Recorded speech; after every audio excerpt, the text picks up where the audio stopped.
এবং 30 লক্ষ শহীদের রক্তবিজিত স্বাধীনতা, 2.5 লক্ষ মা বোনের সংগ্রাম। আমার বিশ্বাস আমরা তোমরা মিলে এই সোনার বাংলাকে আমরা হীরার বাংলা তৈরি করি। আসলে আমাকে বিদায় নিতে হবে। এখান থেকে ঢাকা থেকে বগুড়া যাব। The very moment cannot be more performance. It must be repeated from the temple of our souls. জীবনে অহর জীবনে বীজ সেটাকে ধার করে সেটাকে নিজের আপন মনের মস্তিষ্কে পরিণত হয়। অসীম ক্ষমতার উপর আছে এখানে, কিন্তু আমাদের শক্তিগুলি ঘুমিয়ে গেছে। এবার বলছেন একজন মানুষের জীবনের শ্রেষ্ঠ কাজ হলো তার ঘুমন্ত শক্তিকে জাগ্রত করে জীবনের যত আর্থিক প্রক্রিয়া বিধাতা প্রত্যেক মানুষকে দান করেছে। শক্তিকে যা সীমাহীন শক্তি আছে, সেই শক্তি ঘুমিয়ে গেছে। তোমরা জানাও সেই শক্তিকে কোন বাধা নেই পৃথিবীতে, সমস্ত বাধাকে তোমাকে জয় করতে হবে। তারপরে তুমি অনায়াসে মন্দিরের মক্তবে বসতে পারবে। এই মাহমুদের মধ্যে জোয়ান ছেলে টাকা পয়সা মারিয়ে কিচ্ছু না, ভিক্ষা করে বাইরের প্রস্তাবের কাছে গেছে। ইয়া বলতেছে, হুজুর আমি তো অসহায় মানুষ, আমার কিচ্ছু নাই, আমার কিছু ভিক্ষা দেন। বাইরে দেখলেন এরকম তাজা একটা পুরুষ ছেলে, আর ইরান এলাকার মানুষ আরো নুরানির চেহারা, আর সে ভিক্ষে করতে আসছে। হযরত বাইরে ভীষণ করে তাকে ধমক দিলেন। মানুষ থতমত হয়ে গেল, বলতে হুজুর বিদ্যালয়ে আসছি, মনে করে দেবেন দম পারলাম। মাঝে বলেন তোমার 2টা চোখ তোমার দিয়ে দাও, আমি 2 কোটি টাকা দেবো। বলে হুজুর চোখ কোনো বলছি, বলে 2টা হাত দিয়ে দেবেন দেখে 2 কোটি টাকা দেবো। বলে হুজুর এখানে 2টা পা দিয়ে দেবো, 2 কোটি টাকা দেবো, দিতে আমার। বলে ছোট্ট জিপলা টুকরাটা দেবো, 50 টাকা দেবো। বলে দেবো না, এদিকে কিন্তু বাঁচবে না আমার। সে প্রত্যেকটা অঙ্গ প্রত্যঙ্গ বাবা মায়ের গোস্বামী তার কাছে টাকা দিয়ে কোটি কোটি টাকা দিয়ে ভোট করতে চাই। মাহমুদ তোমাকে রাজি করো। মেসের বাক্সের পোশাক থেকে একটা কাঠি বের করে মেস বক্সের একটা খোসা দিতে একটা ঘষা দিতে হয়, তাই না? তখন আগে যোগ ভাইজি বললেন, বাবা তোমার মধ্যে এত শক্তি, এত সৌন্দর্য, এত সীমাহীন ক্যাপিটাল বিধাতা তোমাকে দান করছে, তুমি ভিক্ষা করতে শরম লাগে না? বাইজি সেই বেঁচের কাঠি ঘষা দিলে যেরকম আগুন জ্বলে, এই মাহমুদের মনের মধ্যে আগুন জ্বলে। মনে রাখবা, যারা শিক্ষক মন্ডলী, যারা অভিভাবক মন্ডলী, যারা রাষ্ট্রপ্রধান, যারা সমাজ বিকশী, সমাজ ফিলোসফার, তাদের একটাই শুধু কাজ, প্রত্যেক সন্তানের হৃদয়ের গভীরে যে আগুন আছে সেই নিবন্ত আগুনকে জ্বালায় দেওয়া, তাকে টেনের উপর জ্বালায় দেওয়া, তখন সে নিজের শক্তিতে নিজের জীবনকে সুন্দর করে সাজায় দেওয়া।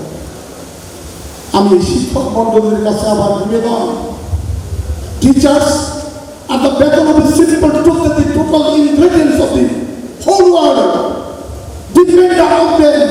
Teachers are the lighthouse, they are the beacons, they are the pathfinder.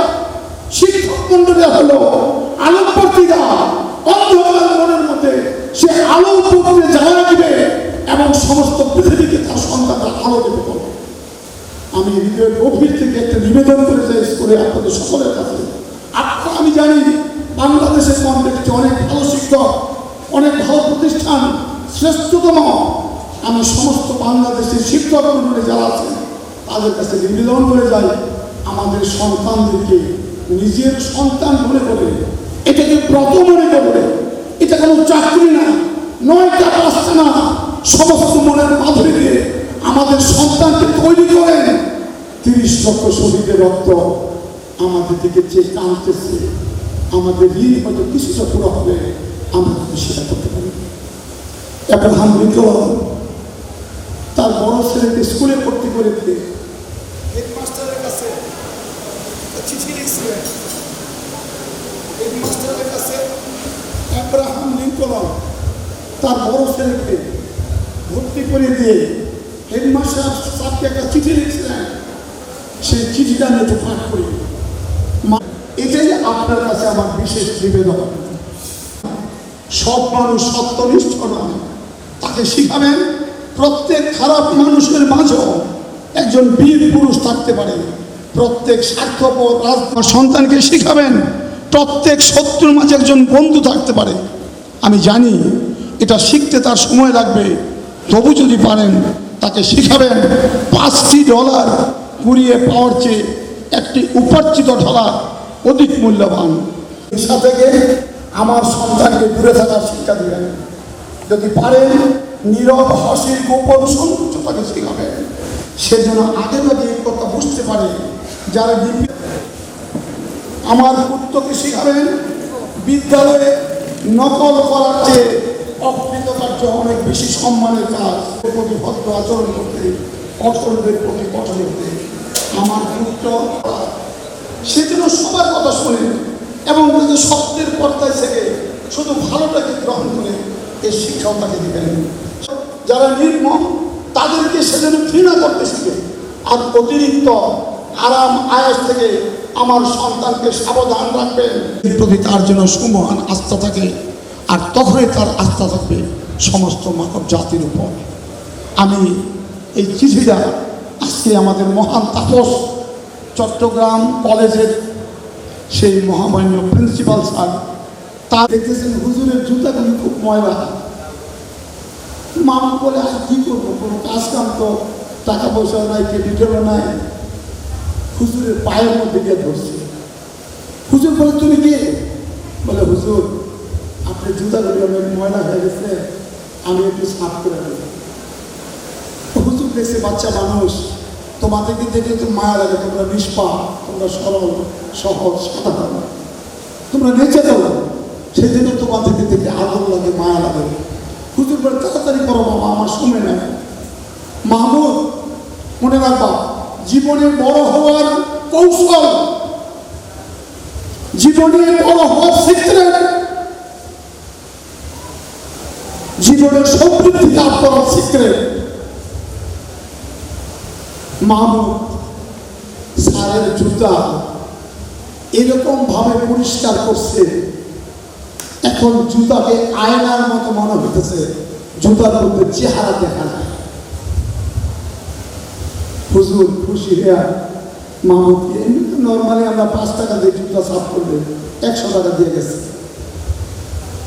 আরেকজনের কাছে গেছে, আমাদের বিকিরণ স্যারের কাছে গেছে, গিয়ে ওনার জুতাও সাফ করছে।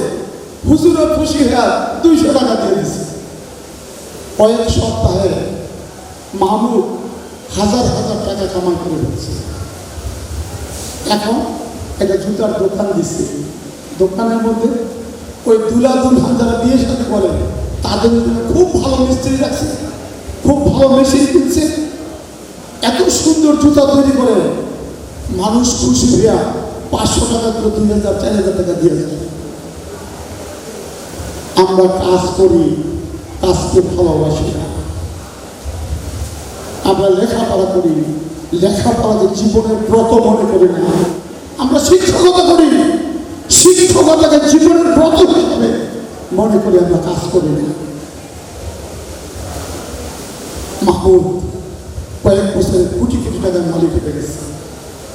একদিন বাবা বাইজির প্রস্তাবে ভুলে না, ওনার উসিলায় তো এই সব কিছু পরিবর্তন। ওলি আল্লাহ বুজুর্গ একটা মিষ্টির পাতি নিয়ে, কিছু টাকা পয়সা নিয়ে একদিন সকালবেলা মাহমুদ বাবা বাইজির প্রস্তাবের দরবারে গেছে। গিয়া হুজুরকে সালাম করছেন, হুজুরের হাদিয়া তোমা পেশ করছেন। বাইজিদ বলে বাবা তুমি কে? বলে হুজুর আমি ওই ভিক্ষুক ছেলে, আপনার কাছে ভিক্ষা চাইতে এসেছিলাম, আপনি আমাকে ভিক্ষা দেন নাই, আপনি আমাকে ধমকাইছিলেন। হুজুর আমি আল্লাহর দয়ায় আপনার উসিলায় এখন আমি কোটিপতি হয়ে গেছি। তা হাততালি দেব।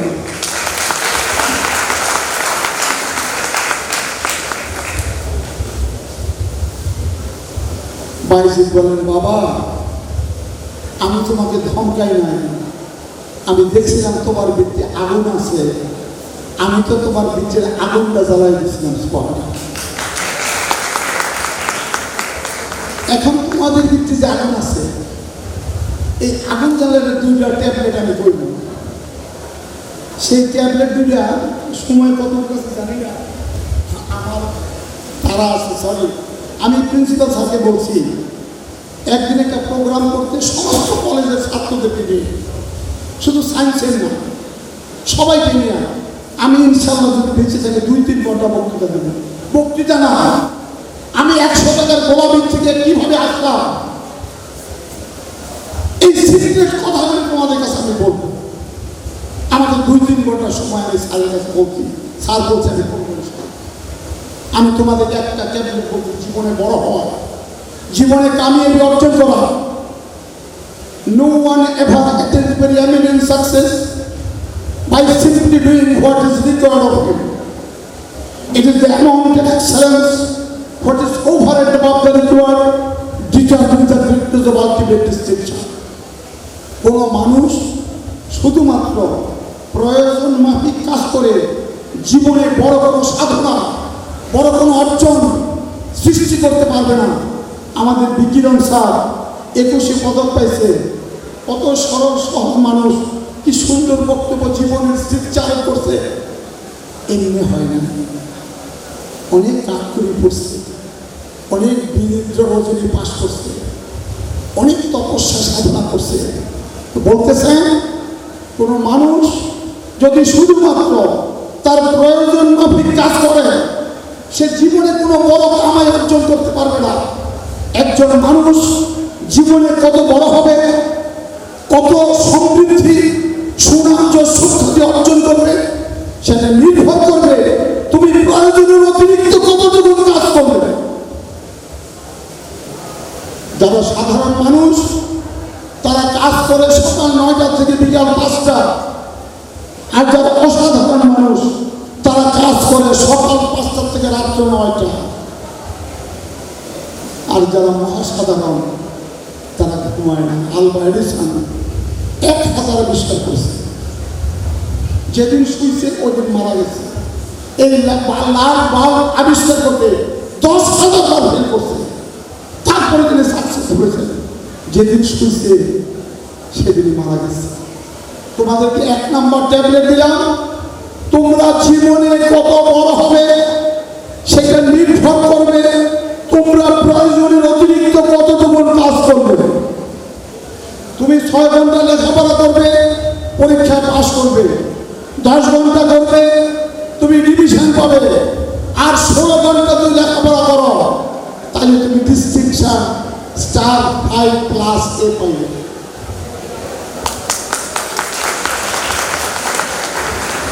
Now it is your choice. তোমার উপরে সমস্ত কিছু নির্ভর করতেছে। সক্রেটিসকে বলছে best man, best time, best job. তুমি জীবনের প্রতিটা কাজকে যদি বেস্ট কাজ মনে করো, প্রতিটা মুহূর্তকে যদি বেস্ট মুহূর্ত মনে করো, এই পৃথিবী তুমি আলোকপুর থেকে সেটি প্রতিষ্ঠা অভাব না। 2 নাম্বার ট্যাবলেট নাম্বার 2, আমাদের মালালা নোবেল পুরস্কার তোমরা জানো, অতি অল্প বয়সে। এর আগে আরেকজন নোবেল লরিয়েট ছিলেন, তিনি ছিলেন মার্টিন লুথার কিং জুনিয়র, আমেরিকার কালা মানুষ।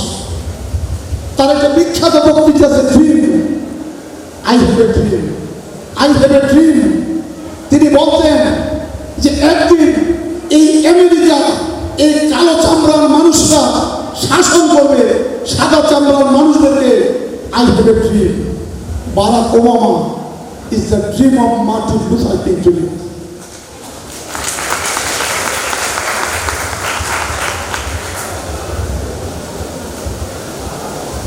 ড্রিম আজকে পড়ার সময় নাই, আরেকবার ড্রিম করব তোমাদের শোনাবো।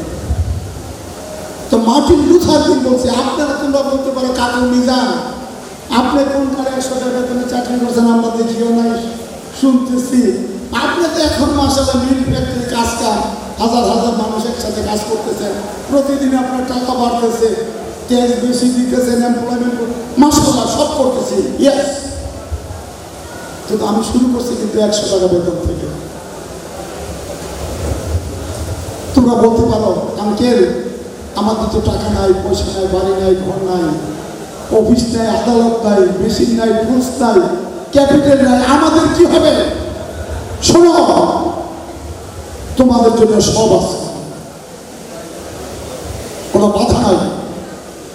মার্টিন লুথার কিং বলছেন, if a man is called to be a street sweeper, he should sweep the street, even as Michelangelo painted, Beethoven composed music, or Shakespeare wrote poetry. He should sweep the street so well that any guest from heaven or earth will pause to say, here lived a great street sweeper who did his job with excellence. Martin Luther king বলেছেন, আমাদের দেশে সুইপারের নিচে কোনো চাকরি নেই। Martin Luther king বলতেছেন যে কোনো মানুষ যদি কাউকে সুইপারের চাকরি দেয়,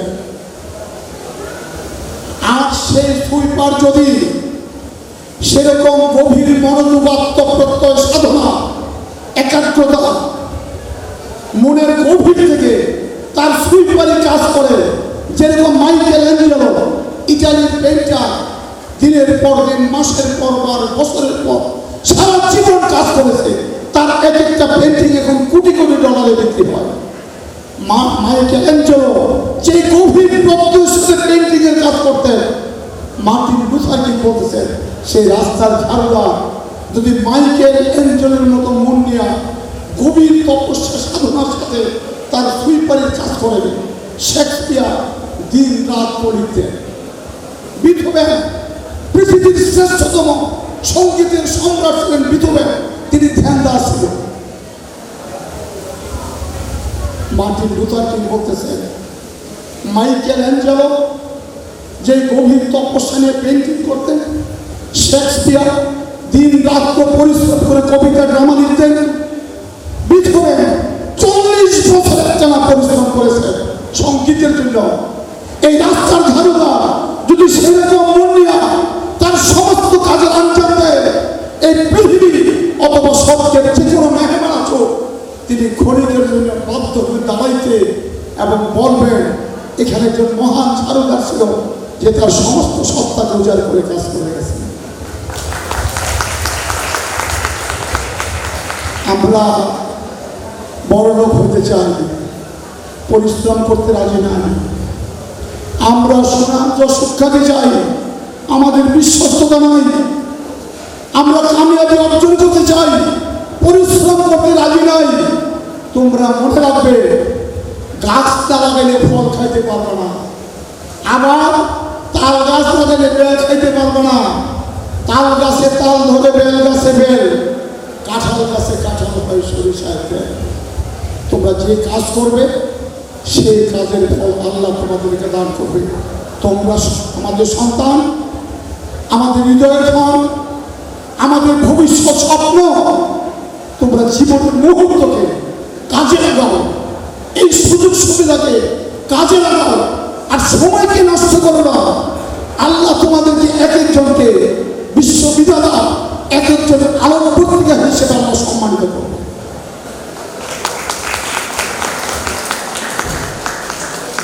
আর দুই একটা কথা বলতেছি, শুধু জীবন উন্নত করলে হবে না, উন্নতির সাথে সাথে তোমাকে ভালো মানুষ হতে হবে, তোমাকে ভালো বিনয়ী মানুষ হতে হবে, তোমাকে ভালো মানুষের সান্নিধ্যে থাকতে হবে, তোমাকে কাজ করতে হবে, দেশকে ভালোবাসতে হবে, মানুষকে ভালোবাসতে হবে। তাহলে তুমি পরিপূর্ণ মানুষকে সমাজে বিকশিত। আমাদের বিকিরণ স্যার 21 পদক যারে তারে দেওয়া হয় না। একটা মানুষকে মাথার থেকে পাও পর্যন্ত চুল চেরা বিশ্লেষণ করে বাংলাদেশ সরকার 21 পদক দেওয়া হয়। তোমরা দেখো কত নিরীহ, কত বিনয়ী, কত মহান, কত তাপস মানুষ, কত নিরহংকার মানুষ।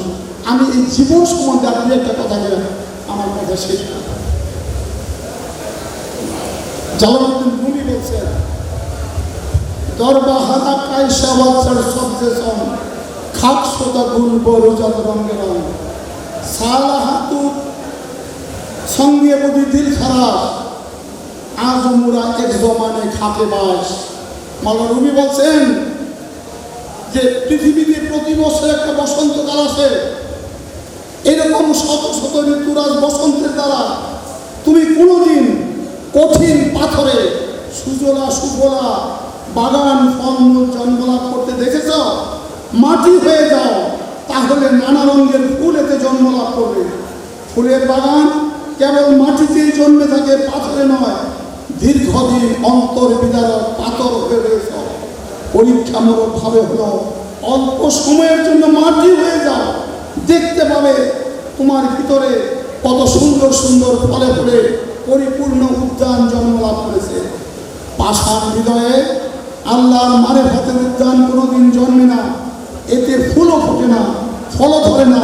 তাই মানুষকে সর্বদা নিরীহ, নির্লোভ, নির্মোহ, বিনীত এবং প্রেমিক হতে হবে। আল্লাহর সৃষ্টিকে ভালোবাসলে আল্লাহকে ভালোবাসা হবে। ভালোবাসার মাধ্যমে কেবল বিশ্বকে জয় করা যায়। কবি এস.টি. কলেজ বলেছেন, he prayed best who loved best greatest small. তোমরা ভারতের প্রধানমন্ত্রী লাল বাহাদুর শাস্ত্রীর নাম জানা সবাই। লাল বাহাদুর শাস্ত্রী তার আত্মজীবনীতে বলেছেন, গুরু নানকের একটা কবিতার 2 লাইন আমাকে বাল্যকাল থেকে প্রভাবিত করেছে। আমি ভারতের প্রধানমন্ত্রী হওয়ার পরও সেই 2টা লাইনকে আমি ভুলি না। আমার জীবনে আমি প্রতিষ্ঠিত করার জন্য আমি সবসময় চেষ্টা করি। নানকের 2 লাইন কবিতা। নানক এই এখন দিয়ে নেগুলি একটু পরে দেবে, এই ছেলেরা এই বৃষ্টি বন্ধ রাখা। এখন নানকের কবিতার 2 লাইন, নানক নান্নে হেলে হতেছে নান্নি ধূপ আওয়াজ সুখ সুখ যাইবে ধূপ খুব কিছু। ওহে নানক, তুমি দুর্বাঘাসের মতো বিনীত হয়ে থাকো। তুমি দেখো না এই যে বড় বড় বৃক্ষরাজি ঝড় ঝঞ্ঝা তুফান ফলাতে ধ্বংস হয়ে যায়। দুর্বাঘাস চিরসময়, তার মৃত্যু নাই চিরঞ্জীবী, তার ক্ষয় নাই অক্ষয়, তার ব্যয় নেই অব্যয়, তার মৃত্যু নয় সে চিরঞ্জীবী, কারণ সে বিনীত। তোমরা জীবনে গুরু নানকের, লাল বাহাদুর শাস্ত্রীর চরিত্রের 2টা কথা তোমরা নিজেকে অহংকারী কোনোদিন মনে করবে না, অত্যুত্তম মনে করবে না। তোমরা নিজেকে বিনীত মানুষ হিসেবে মনে রাখবে। আল্লাহ তোমাদেরকে ক্ষুদ্র থেকে বড় করবে। লাল বাহাদুর শাস্ত্রীর মা সেই পুরানা জমানার বৃদ্ধা মানুষ, লেখাপড়া কিচ্ছু জানে না, সারাদিন পূজা করে বসে গেছে। একদিন ভারতের প্রধানমন্ত্রী ওনার ছেলে লাল বাহাদুর শাস্ত্রী, উনি দিল্লিতে ছেলের বাসায় বেড়াইছেন। এখন রেলওয়ে স্টেশনে আসতে আইসা থেকে ট্রেন চলে গেছে। এই এক কোনার মধ্যে বয়ে গেছে, কেউ চিনে না শোনে না। একজন পুলিশ দিয়ে বলতেছে, মা তুমি কোথায় যাইবা? বলে হাম তো দিল্লি যাই। तो दिल्ली का ट्रेन में चला गया तो बोले आप क्या करेगा? जो बाद में ट्रेन है उसी ट्रेन में जाएगा। तो दिल्ली में तुम किसके पास जाएगा? बोले मेरा बेटा है दिल्ली में। बोले बेटा क्या काम करता? बोले वो मुझे मालूम नहीं। बोले बेटा का नाम क्या? बोले मेरा बेटे का नाम है लाल।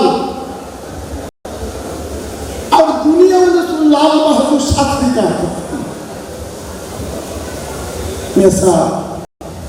এটা হচ্ছে বিনয়। প্রধানমন্ত্রীর মা জানে না তার ছেলে কি করে, অহংকার নাই করে।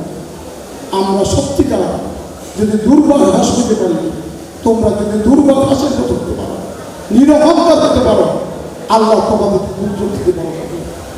আরেকটা শেষ কথা, ডার্কনেস cannot remove darkness.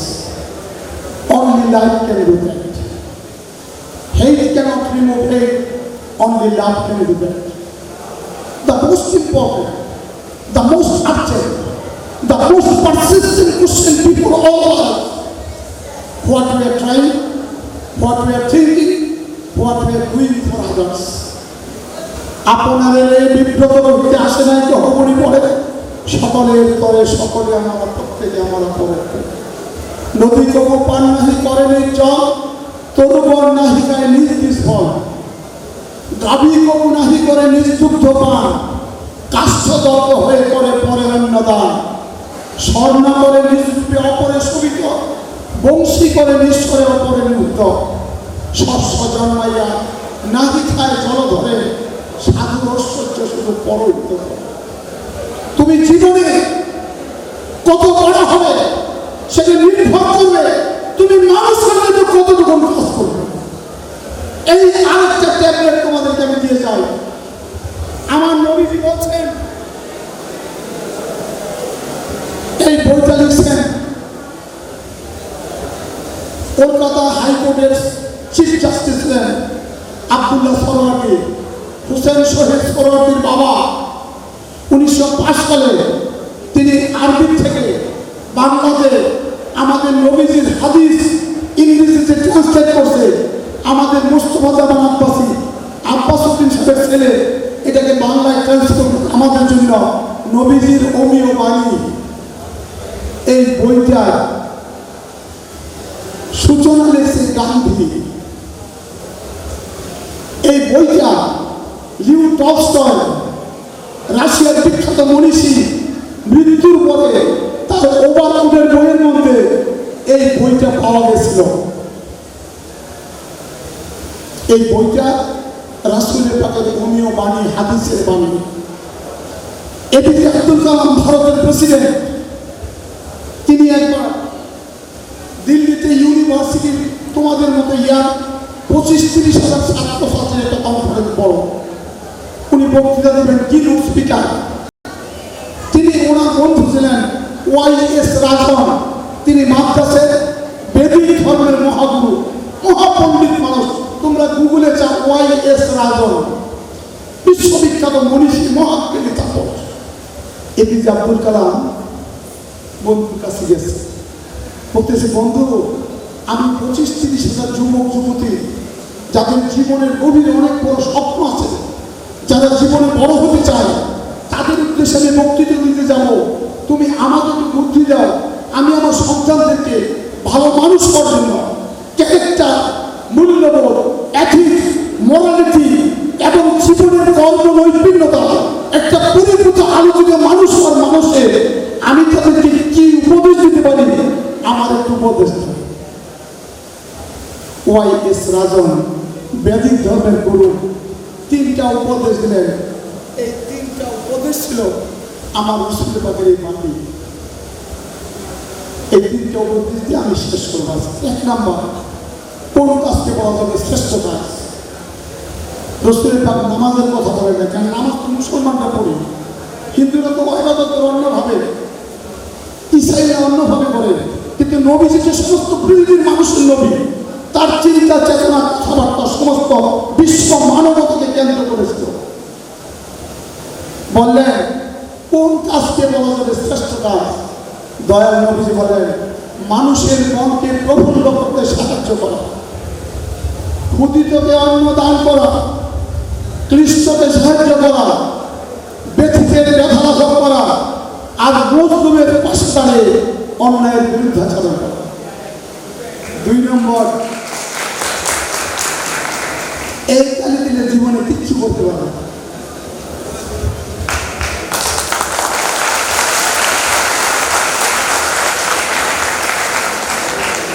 আমি কি কইলাম? যা করো সমস্ত মন প্রাণ উজাড় করে করো। এই কালি দিলে হইব? যুগে চলবে না।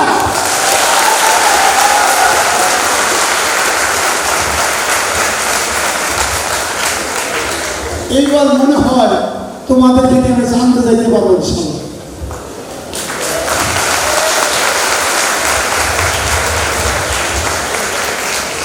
2 নম্বর বললেন কোন মানুষ আল্লাহর কাছ থেকে সবচেয়ে বেশি অনুগ্রহ পাবেন? কোন মানুষ আল্লাহর কাছ থেকে বেশি দয়া পাবেন? দয়াল নবীজি বললেন, আল্লাহর সৃষ্ট জীবন, মানবকুল, প্রাণীকুল, উদ্ভিদ জগৎ সকলকে আল্লাহ তৈরি করছেন। যেই মানুষের কাছ থেকে আল্লাহর সৃষ্ট জীবন যত বেশি অনুগ্রহ পাবেন, তিনি আল্লাহর কাছ থেকে তত বেশি অনুগ্রহ পাবেন। আল্লাহ বলছে, ফাজকুরুনি আযকুরুকুম ওয়াশকুরুলি ওয়ালা তাকফুরুন। তুমি মানুষের দিবা, আল্লাহ বলে আমি তোমার দেব। তুমি 1 টাকা দিবা, আমি লক্ষ দেব। তুমি মহব্বতের সাথে মানুষকে আদর করবা, কদর করবা, ইজ্জত করবা, আমি তোমার সম্মানকে বাড়াই দেব। মাদার টেরেসা বলছেন, if you have nothing to give you nothing else. A smile. You can change the world by a smile. হাসি দাও সবাই, একটু হাসো সবাই। We can change the world. কোন লোক তোমার কাছে আসছে, কিছু চাইছে, দিতে পারে নাই, একটু স্মাইল দিয়ে বলো, বাবা আমার কাছে নাই, আমাকে মাফ করে দেন, ভবিষ্যতে যখন থাকবে আমি ইনশাআল্লাহ দেব। আর 3 নাম্বার বললেন রসুলের পক্ষে, ওয়াইএস রাজন এপিজে আব্দুল কালামকে বললেন, আমাদের মধ্যে সর্বোত্তম মানুষকে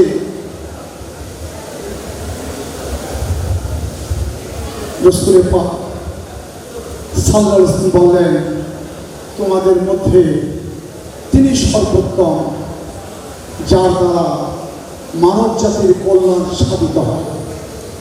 হিন্দু, মুসলিম, বৌদ্ধ, খ্রিস্টান বলে নাই, কিন্তু তোমরা জানো আজকাল থেকে 25-26 বছর আগে একই দিনে বাংলাদেশে হিন্দুদের দুর্গা পূজা, আমাদের কোরবানির ঈদ, বৌদ্ধদের বৌদ্ধ পূর্ণিমা, খ্রিস্টানদের ইস্টার হলিডে একই দিনে ছিল। আমরা প্রত্যেকে যার যার ধর্মীয় অনুশাসন হিসাবে আমরা কোরবানি করেছি। ওনারা ফানুস হয়েছে, ওনারা ইস্টার হলিডে করছে, হিন্দুরা দুর্গা পূজা, কোনো ব্যত্যয় নাই। এটা আমাদের বাংলাদেশ। আমরা মানুষকে ভালোবাসি, আমরা নবীজির অনুশাসনকে মানি। নবীজি বলছেন, যারা প্রতিবেশীর উপর জুলুম করে তারা আমার নয়। প্রতিবেশী হিন্দু, মুসলিম, খ্রিস্ট, খ্রিস্টান কোনো বাধা নাই। আমরা মানুষকে মানব সন্তান হিসেবে ভালোবাসবো। আমরা বাঙালি, আমরা বাংলাদেশে, আমাদের জাতির পিতা সর্বকালের সর্বশ্রেষ্ঠ বাঙালি, আমাদেরকে মহান স্বাধীনতা দিয়ে গেছে। আমরা এই সকলে মিলেমিশে সোনার বাংলাকে আমরা হীরার বাংলায় করতে দেব।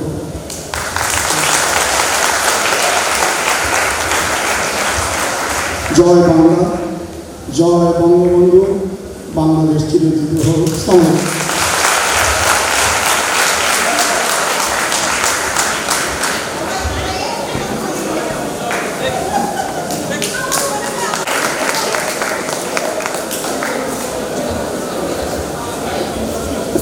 ধন্যবাদ আজকের প্রধান অতিথি আলহাজ সুফি মোহাম্মদ মিজানুর রহমান স্যারকে।